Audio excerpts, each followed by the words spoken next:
Good morning, dear student. Welcome to the Way of Solution number 1 study channel of West Bengal. তো আমি তোমাদের Dalton sir, তোমরা এখন পাচ্ছ mixed GK practice class GK dose 2.0 থেকে 38 number class 38তম ক্লাসে সকলকে স্বাগত জানাই। এবং আমাদের যে ক্লাস রুটিন তোমরা পাচ্ছ সকাল 8:30 থেকে তোমরা আমার ক্লাস পাচ্ছ মিক্সড জিকে প্র্যাকটিস ক্লাস।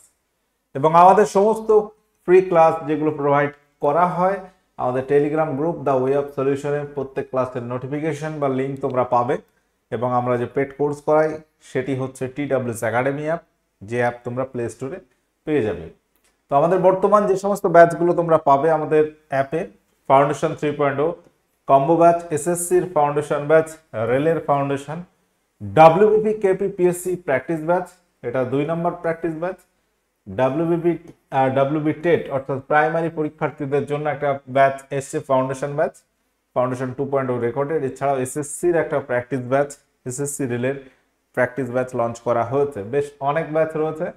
তো এই হচ্ছে পিএসসি প্র্যাকটিস ব্যাচ, যে ব্যাচ কিন্তু 16ই আগস্ট থেকে শুরু হয়েছে, এবং প্রাইমারি এটাও 16 তারিখ থেকে শুরু হয়েছে। তো আমরা এমসিকিউ প্র্যাকটিস আলোচনা করব। প্রত্যেকে যারা কানেক্ট হয়েছো সকলের সেশনটি লাইক শেয়ার করে দাও এবং শেষ পর্যন্ত কানেক্ট থাকো। ওকে, আচ্ছা, প্রথম প্রশ্ন, জল সমের একক কি? জল সম বলতে কি বোঝায় সেটা আগে বুঝতে হবে। ইংরেজিতে এটাকে ওয়াটার ইকুইভ্যালেন্ট বলা হয়।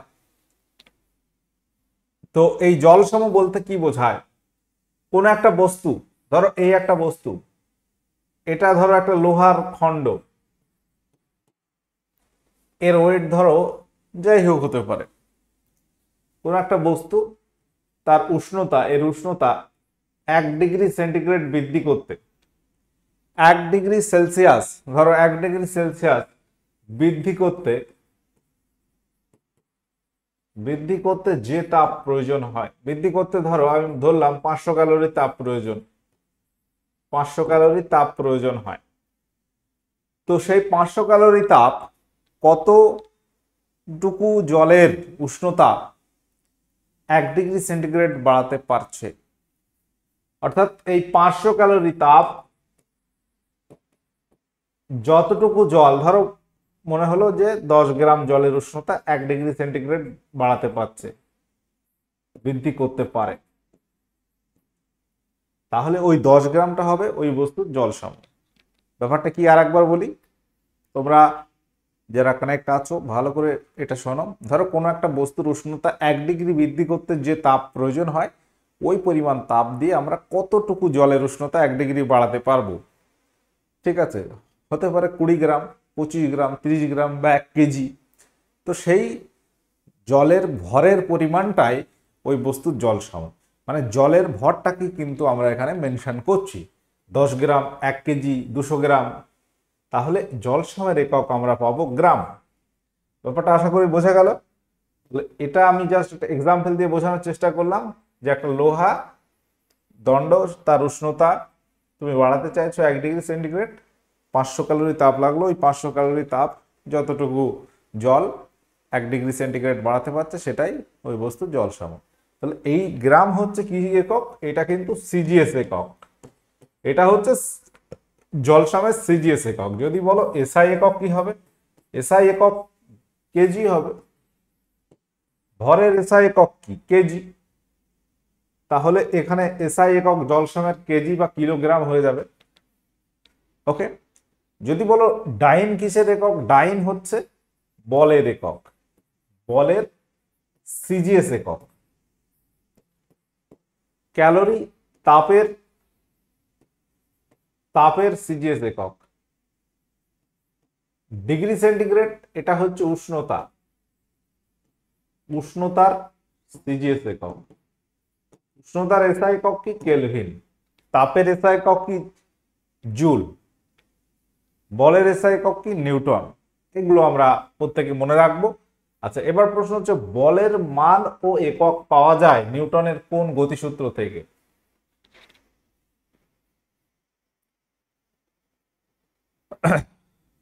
সঠিক উত্তর কি হবে বলো? বল মানে আমরা কি জানি? ফোর্স। তো বলের মান এবং একক কোন গতিসূত্র থেকে পাচ্ছি? নিউটনের প্রথম গতিসূত্র থেকে পাচ্ছি বলের সংজ্ঞা। ভালো করে দেখো, প্রথম গতিসূত্র থেকে পাওয়া যায় বলের সংজ্ঞা। এটা কিন্তু একক নয়, একক এবং মান ভ্যালু এটা আমরা পাবো দ্বিতীয় গতিসূত্র থেকে, নিউটনের সেকেন্ড ল অফ মোশন। ওকে, প্রথম গতিসূত্র থেকে আমরা বলের সংজ্ঞা পাই এবং বস্তুর জাড্য ধর্ম সম্পর্কে পাই। জাড্য ধর্ম বলতে গেলে স্থির বস্তু স্থির থাকতে চায়, গতিশীল বস্তু গতিতে থাকতে চায়, এটাকেই বলা হয় জাড্য ধর্ম। এই জাড্য ধর্ম দুটো ভাগ, স্থিতি জাড্য, গতি জাড্য, এটা আমরা প্রত্যেকেই জানি। তো প্রথম গতিসূত্র থেকে বলের সংজ্ঞা এবং জাড্য ধর্ম সম্পর্কে জানা যায়। দ্বিতীয় গতিসূত্র থেকে বলের মান একক পাচ্ছি, ভরবেগের ধারণা পাচ্ছি, ঘাত বল পাচ্ছি, বলের ঘাত, এই সমস্ত রাশি আমরা জানতে পারি দ্বিতীয় গতিসূত্র থেকে। আচ্ছা, সংস্কৃতি এবং শিক্ষা বিষয়ক অধিকার সংবিধানের কোন কোন ধারায় উল্লেখিত হয়েছে? তো ভারতবর্ষের সংবিধানে যে মৌলিক অধিকারগুলো কথা বলা হয়েছে, আর্টিকেল নাম্বার 12 to 35 অর্থাৎ 12 থেকে 35 এর মধ্যে আমরা পাচ্ছি ফান্ডামেন্টাল রাইটস অর্থাৎ মৌলিক অধিকার। এখানে পাচ্ছি মৌলিক অধিকার। তো ভারতীয়দের টোটাল বর্তমান মৌলিক অধিকার যদি বলা হয় কটি? মৌলিক অধিকার রয়েছে 6টি বা 6 ধরনের মৌলিক অধিকার রয়েছে। তার মধ্যে একটি হচ্ছে সংস্কৃতি এবং শিক্ষা বিষয়ক অধিকার, আর্টিকেল 29 to 30 এই ব্যাপারগুলো বলা হয়েছে। শাসনতান্ত্রিক প্রতিবিধানের অধিকার সংবিধানের কোন ধারায় উল্লেখিত হয়েছে? শাসনতান্ত্রিক প্রতিবিধানের অধিকার সংবিধানের কোন ধারায় উল্লেখিত হয়েছে? 19, 20, 21, 32। সঠিক উত্তর কি হবে? প্রত্যেকের সেশনে যারা কানেক্ট আছো সেশনটি লাইক শেয়ার করে দাও এবং শেষ পর্যন্ত অবশ্যই কানেক্ট থাকো, অনেক ইনফরমেশন রয়েছে ক্লাসে। আচ্ছা, তো এখানে 19, 20, 21 তো এইগুলো আমরা কি পাচ্ছি? 19 to 22 স্বাধীনতার অধিকার, 32 নম্বর ধারায় সাংবিধানিক প্রতিবেদনের অধিকার আছে এবং এই ধারাটাকে আমরা জানি যে ডক্টর বি আর আম্বেদকর সংবিধানের আত্মা বলেছেন, ডক্টর বি আর আম্বেদকর বলেছেন। এবং 32 নম্বর ধারার অধীনে আমরা জানি কোনো ব্যক্তিকে যদি আটক করা হয় তাহলে তাকে কোর্টে চালান করতে হবে, ঠিক আছে। এবং এখানে এর অধীনে আমরা জানি সুপ্রিম কোর্ট 5টি রিট জারি করতে পারে। আর্টিকেল 2 to 6 226 ধারা অনুসারে হাইকোর্টে কোনো ব্যক্তির যদি মৌলিক অধিকার খর্ব হয় সে মামলা করতে পারে এবং আদালত এগুলো পর্যালোচনার জন্য 5টি লেখ জারি করতে পারে। সে 5টি লেখ কি, সেগুলো থেকে প্রশ্ন আসে। তো মৌলিক অধিকার খর্বের ঘটনা ঘটলে হাইকোর্ট বা সুপ্রিম কোর্ট 5 ধরনের রিট বা লেখ জারি করতে পারে। এগুলো সম্পর্কে তোমরা প্রত্যেকে জানো, তবু একবার আমি একটু মনে করিয়ে দিচ্ছি। বন্দি প্রত্যক্ষীকরণ অর্থাৎ হেভিয়াস কর্পাস বলা হয়। হেভিয়াস কর্পাস একটি ল্যাটিন শব্দ এবং যার অর্থ হচ্ছে সশরীরে হাজির করা। কোনো ব্যক্তিকে যদি আটক করা হয় তাকে কিন্তু সশরীরে হাজির করতে হবে। 2 নম্বর হচ্ছে ম্যান্ডামাস বা পরমাদেশ, এর অর্থ হচ্ছে উই অর্ডার। 3 নম্বর হচ্ছে প্রতিষেধ বা প্রহিবিশন, এর অর্থ হচ্ছে নিষেধ করা। 4 নম্বর হচ্ছে অধিকার পিচ্ছা, কুই ওয়ারান্টো, এর অর্থ হচ্ছে কোন অধিকারে। 5 নম্বর হচ্ছে উৎপ্রেষণ বা সার্টিওরারি, এর অর্থ হচ্ছে বিশেষভাবে জ্ঞাত হওয়া। এই কিন্তু 5টি রিট আছে, এগুলো বাংলা অর্থ কি এগুলো থেকে কিন্তু প্রশ্ন আসে। প্রত্যেকে একবার দেখে নাও, অবশ্যই এই জায়গাটা তোমরা নোট করে নাও। আচ্ছা, সংবিধানের কোন কোন ধারা কোনো অবস্থাতে স্থগিত রাখা যায় না? কোন ধারা কোনো অবস্থাতেই বন্ধ করা যায় না? 14, 15, 16, 17, 20, 21, 29, 30। অর্থাৎ যদি কোনো জাতীয় জরুরি অবস্থা জারি হয়, ন্যাশনাল এমার্জেন্সি হোক বা বিভিন্ন এমার্জেন্সি, সেক্ষেত্রে আর্টিকেল 20 and 21 এটা কিন্তু স্টপ রাখা যায় না। মৌলিক অধিকার রদ করতে পারেন কে? আমরা বললাম যে 20, 21 যায় না, বাদ বাকিগুলো তো যায়। তো সেগুলো কে রদ করতে পারেন? আর্টিকেল 352 রয়েছে, ন্যাশনাল এমার্জেন্সি, জাতীয় জরুরি অবস্থা হলে মৌলিক অধিকার স্টপ করা যায় এবং সেটা পারেন একমাত্র রাষ্ট্রপতি। Option A president. আচ্ছা বলো, সুষুম্না স্নায়ুর সংখ্যা কত? মানব দেহের যদি আমরা স্নায়ুতন্ত্রের কথা বলি, স্নায়ুর সংখ্যা যদি বলি সুষুম্না স্নায়ুর সংখ্যা কয়টি? উত্তর কি হবে এখানে? 12, 24, 31, 62। তো মানবদেহে যে করোটি স্নায়ুর কথা বলো, কত হবে? করোটি স্নায়ু, করোটি স্নায়ু যদি বলো সেটা হয়ে যাবে 12 জোড়া। আর সুষুম্না স্নায়ু হচ্ছে 31 জোড়া, মানে 62টি, মানে হচ্ছে 31 জোড়া। এক জোড়া মানে 2টি, এটা কিন্তু মনে রাখতে হবে। ব্যাপারটা কিন্তু জোড়া দেওয়া নেই, ওই জন্য 62টি করতে হবে। মানুষের স্নায়ু স্পন্দনের গতি সেকেন্ডে প্রায় কত? অর্থাৎ পায়ের, তুমি হাঁটছো, হঠাৎ করে পায়ের তলা একটা কাঁটা ফুটলো, তুমি সঙ্গে সঙ্গে বুঝতে পেরেছো যে পায়ের তলা কিছু একটা পড়েছে, তাই তো? তো এটা হচ্ছে আমাদের স্নায়ুতন্ত্র কিন্তু এই ব্যাপারটা কন্ট্রোল করছে। হঠাৎ কোথাও একটা লাগলো, সেটা আমরা বুঝতে পারছি, মস্তিষ্কে উদ্দীপনা পাঠাচ্ছে এবং সেই জায়গা থেকে আমরা অনুভব করতে পারি। তো এই স্নায়ু স্পন্দনের গতি কত? সেকেন্ডে প্রায় 100 থেকে 200 মিটার প্রতি সেকেন্ডে, মানে গতিটা বুঝতে পারছো, প্রচুর গতি। সাঁতার কাটা কোন নীতির উপর প্রতিষ্ঠিত হয়? সাঁতার কাটা এটি কোন নীতির উপর প্রতিষ্ঠিত হয়? প্রত্যেকে বলো কি হবে এখানে সঠিক উত্তর। এখানে যে অপশনগুলো তোমরা পাচ্ছ, নিউটনের প্রথম, দ্বিতীয়, তৃতীয়, নাকি সবকটি? সাঁতার কাটা এখানে আমরা ক্রিয়া প্রতিক্রিয়া সূত্রের সঙ্গে বলতে পারি এবং এটি নিউটনের আমরা তৃতীয় গতিসূত্র থেকে পাচ্ছি, থার্ড ল অফ মোশন। আচ্ছা, স্নায়ুকোষ সৃষ্টি হয় এমব্রায়োনিক কোন স্তর থেকে?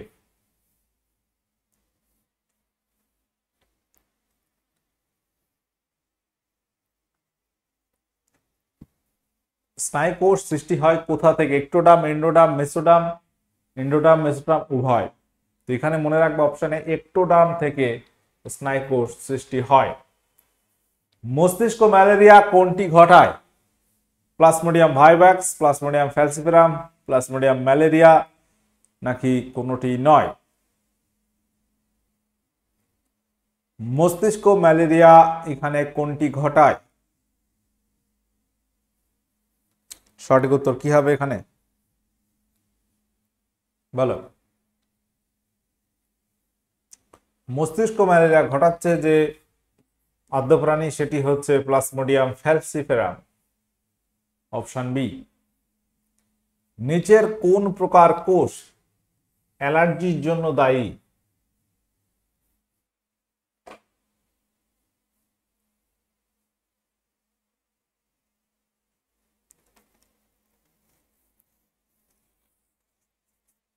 অ্যালার্জির জন্য দায়ী কোন কোষ? বেসোফিল, মাস্ট কোষ, ফাইব্রোব্লাস্ট কোষ, অপশন ডি, এ, বি, উভয়। আমরা জানি ইউসিনোফিল আছে শ্বেত রক্তকণিকার একটা অংশ এবং সেটি হিস্টামিন ক্ষরণ করে, যেটা অ্যালার্জি প্রতিরোধ করে। কিন্তু এই অ্যালার্জি হওয়ার জন্য দায়ী বলা হচ্ছে অপশন এ, বি, উভয়, বেসোফিল এবং মাস্ট কোষ। ভারতবর্ষে কোন অভাবজনিত রোগ সর্বাধিক দেখা যায়? আমাদের ভারতে কি ধরনের রোগ সব থেকে বেশি দেখা যায়, বা কিসের অভাবজনিত রোগ? প্রোটিনের, লোহা, ভিটামিন এ, নাকি অপশন ডি সবগুলি? ভারতবর্ষে কোন অভাবজনিত রোগ সর্বাধিক দেখা যায়? উত্তর কি হবে এখানে? উত্তর হয়ে যাবে অপশন ডি সবগুলি।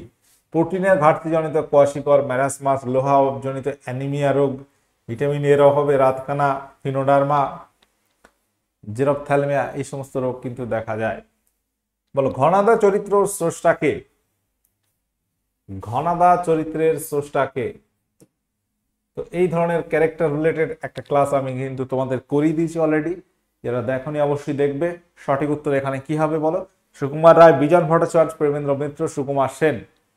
তো ঘনাদা এই যে ক্যারেক্টার, এই ক্যারেক্টার স্রষ্টা হচ্ছে প্রেমেন্দ্র মিত্র। টেনিদা কি বলা হয়েছিল মনে আছে? টেনিদা,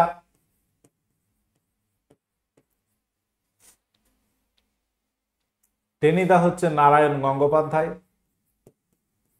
নারায়ণ গঙ্গোপাধ্যায়। টেনিদা চরিত্র যদি বলো ফেলুদা, সত্যজিৎ রায়।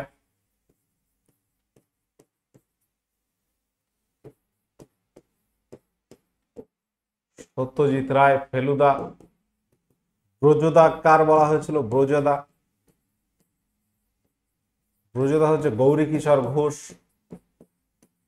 গৌরী কিশোর ঘোষ। এগুলো বারবার একটু পড়তে হয়, নয়তো ভুলে যেতে হয়। আচ্ছা, এছাড়াও বেশ কিছু কমিক ক্যারেক্টার, হাদা ভোদা, বাটুল দি গ্রেট, এগুলো হচ্ছে নারায়ণ দেবনাথের। ওকে। আচ্ছা, পরবর্তী প্রশ্ন। আকবরের শাসনকালে রাজস্ব বিভাগের দায়িত্ব কার উপর ন্যস্ত ছিল? প্রত্যেকে অ্যান্সার করো। মানসিং, টোডরমল, বৈরাম খাঁ, কোনোটি নয়। আকবরের সময়কালে রাজস্ব ব্যবস্থার যে দায়িত্বটা ছিল কার উপরে? সঠিক উত্তর কি হবে? উত্তর হয়ে যাবে অপশন বি, টোডরমলের উপর। টোডরমল ছিল রাজস্ব বিভাগের প্রধান। বাংলার শেষ স্বাধীন সুলতান কে ছিলেন? বাংলার শেষ স্বাধীন সুলতান কে ছিলেন? হুসেন শাহ, ইলিয়াস শাহ, নসরত শাহ, গিয়াসউদ্দিন মাহমুদ শাহ। প্রশ্নটা খুব ইম্পর্টেন্ট, পরীক্ষায় বহুবার দিয়েছে।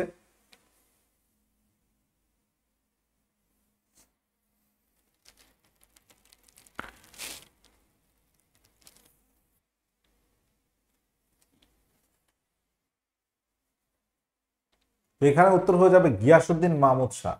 অপশন ডি সঠিক উত্তর আছে। হুসেন শাহ যাকে বলা হয় বাংলার আকবর। ওকে। সিকিন্দর শাহ, যার সময় আদিনায় পান্ডুয়া মসজিদ নির্মিত হয়, পরীক্ষা আসে।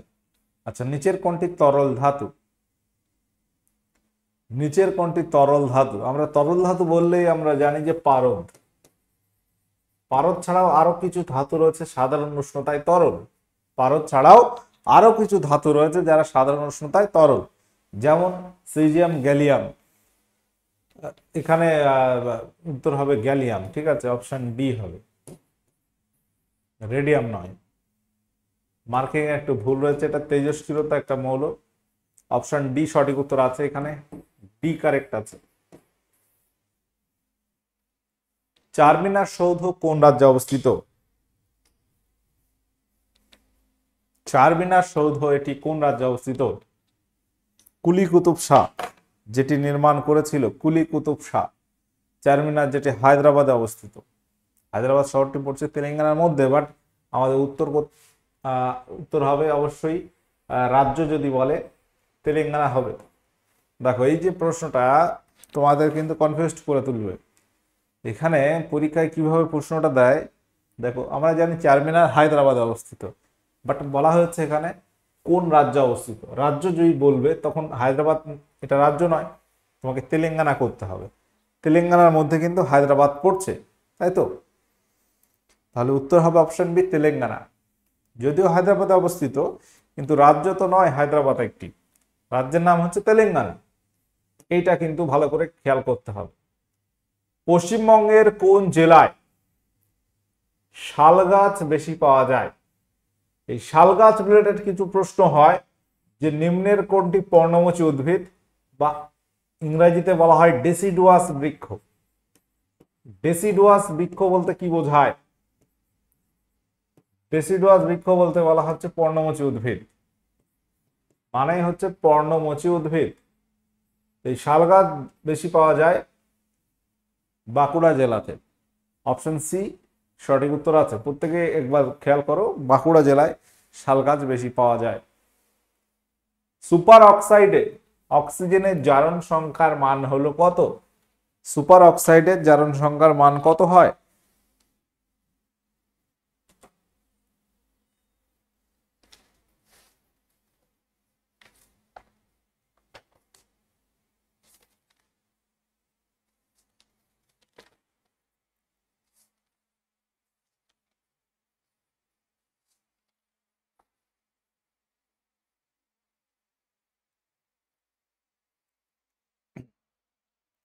তো এই প্রশ্নটাও কিন্তু পরীক্ষায় এসছে অনেকবার, মনে রাখবেন -1/2।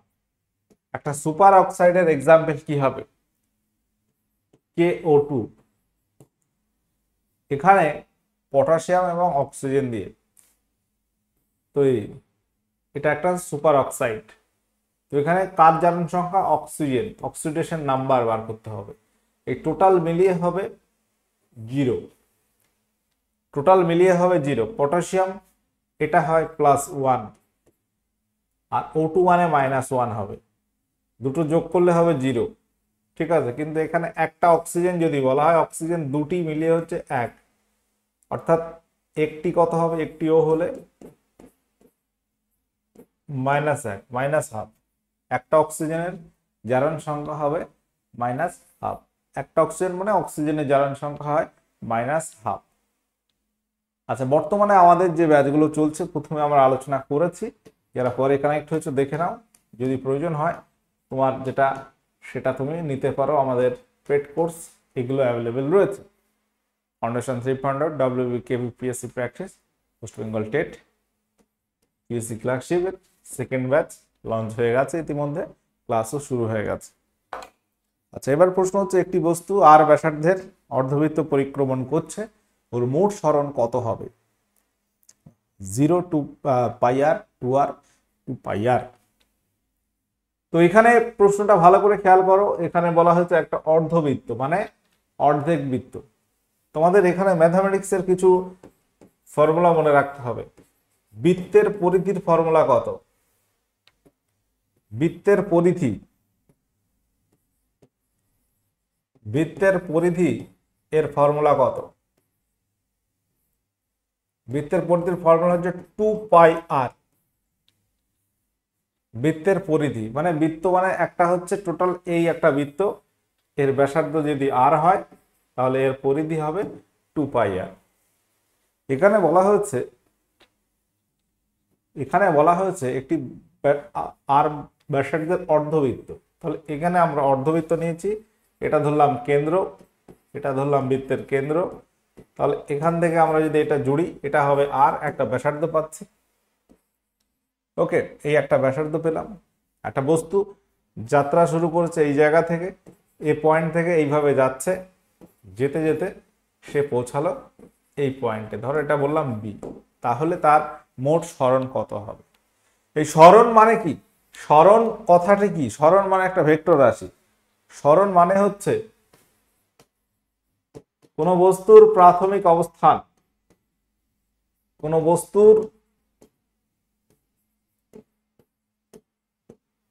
বস্তুর প্রাথমিক এবং অন্তিম অবস্থানের মধ্যে সরলরৈখিক দূরত্ব। কোন বস্তুর প্রাথমিক অর্থাৎ প্রথমে কোথায় ছিল, প্রাথমিক অবস্থান ও অন্তিম অবস্থানের মধ্যে, মানে শেষে কোথায় গিয়ে পৌঁছালো, অন্তিম অবস্থানের, দেখো এখানে একটু সময় নিচ্ছি, জায়গাটা বোঝানোর বিষয় রয়েছে। অবস্থানের মধ্যে কি দূরত্ব? সরল রৈখিক দূরত্ব, সরল রৈখিক দূরত্ব। তাহলে এই যে কনসেপ্ট যদি আমরা এখানে খেয়াল করি, তাহলে আমরা কি পাচ্ছি?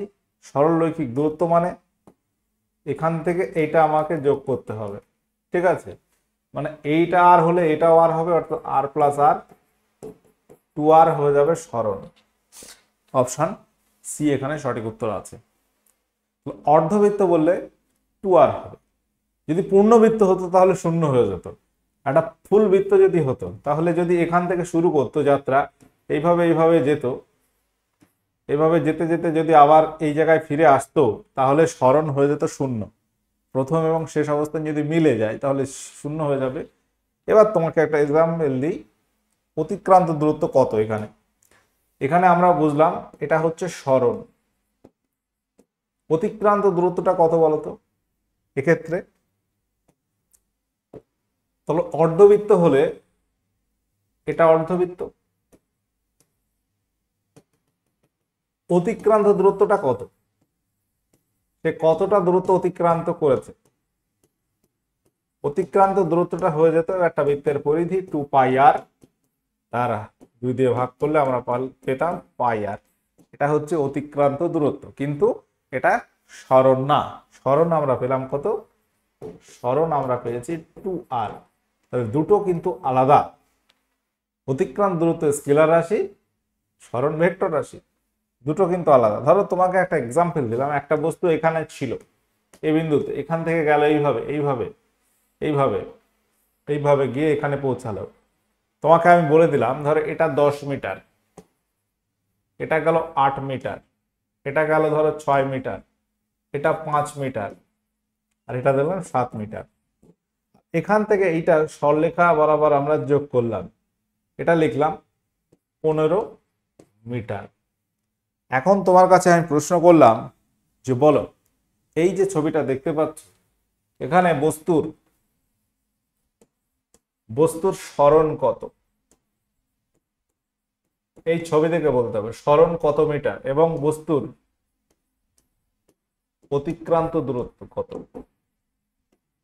অতিক্রান্ত দূরত্ব কত বলো, ভালো করে খেয়াল করো। তাহলে এই যে ছবিটা আঁকা হয়েছে, একটা বস্তু এ বিন্দুতে ছিল, এইভাবে এইভাবে গেল, এখান থেকে গেল, দিয়ে ফাইনালি এই বি বিন্দুতে পৌঁছালো। তাহলে এই যে মানচিত্র অনুযায়ী আমরা বস্তুর সরণ কত পাবো? সরলরৈখিক দূরত্ব এ টু বি, সরণ আমরা বলবো এখানে 15 মিটার। কিন্তু অতিক্রান্ত দূরত্ব কত হবে? অতিক্রান্ত দূরত্ব টোটাল যে দূরত্ব অতিক্রম করেছে 10 মিটার লাগা। প্রথমে কত গেল? 10 মিটার, তারপর কত? 8 গেল, তারপর কত গেল? 6 গেল, তারপর 5, তারপর 7। তাহলে এটা যোগ করো, 10 আর 8 18, 18 আছে 24, 24 আর 29 আর 7 36, 36 মিটার। এটা জাস্ট এক্সাম্পল আমি তোমাদের দেখালাম। এই হচ্ছে দূরত্ব এবং সরণের মধ্যে পার্থক্য। বোঝা গেল আশা করি। আচ্ছা, পরবর্তী প্রশ্ন, নিম্নলিখিত কার উপাধি ছিল জিলিল্লাহি? সম্রাট আকবর, গিয়াসউদ্দিন বলবান, জাহাঙ্গীর, কুতুবউদ্দিন আইবক। সঠিক উত্তর এখানে কি হবে? একটা প্রশ্ন একটু সময় নিয়েছি, বাট ওই জায়গা থেকে কিন্তু প্রচুর প্রশ্ন আসে। সরণ অতিক্রান্ত দূরত্ব তোমরা অনেকেই ভুল করো। উত্তর হবে গিয়াসউদ্দিন বলবান, যার প্রকৃত নাম কি ছিল বলতো? প্রকৃত নাম ছিল উলুগ খাঁ। উলুগ খাঁ। 1888 সালে কংগ্রেসের এলাহাবাদ অধিবেশনের সভাপতি কে থাকেন?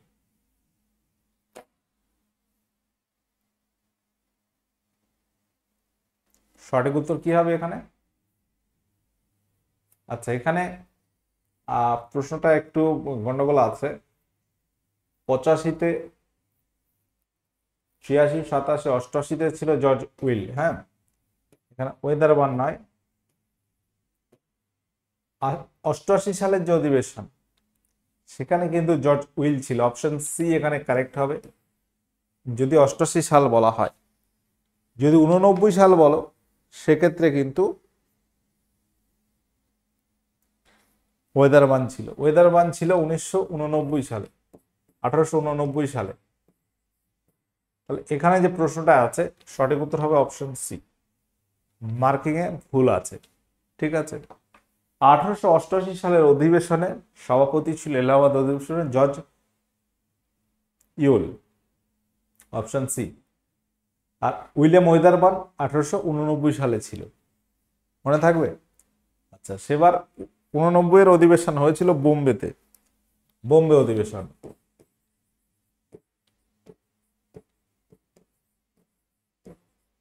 তাহলে এই যে প্রশ্নটা একটু মার্কিং ভুল হয়েছে, প্রত্যেকে একটা খেয়াল রাখো। অপশন সি তাহলে কারেক্ট আছে। আচ্ছা, গত দিনের হোমওয়ার্ক ছিল এটা, সার্বজনীন রক্ত গ্রহীতা কোনটি? উত্তর হবে অপশন এ বি। সত্য সাধক সমাজকে প্রতিষ্ঠা করে?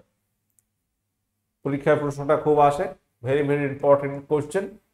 সত্য সাধক সমাজ এর প্রতিষ্ঠাতা হচ্ছে জ্যোতিবা ফুলে। কত সালে প্রতিষ্ঠা হয়? সালটা মনে রাখো, 1873 সালে মহারাষ্ট্রে। মহারাষ্ট্রে প্রথম ব্রাহ্মণ বিরোধী আন্দোলনের নেতৃত্ব দিয়েছিল জ্যোতিবা ফুলে। আচ্ছা, হীরক হলো কি? এটি একটি মৌল, যৌগ, মিশ্রণ নাকি তরল? এটা আজকে তোমাদের হোমওয়ার্ক থাকলো।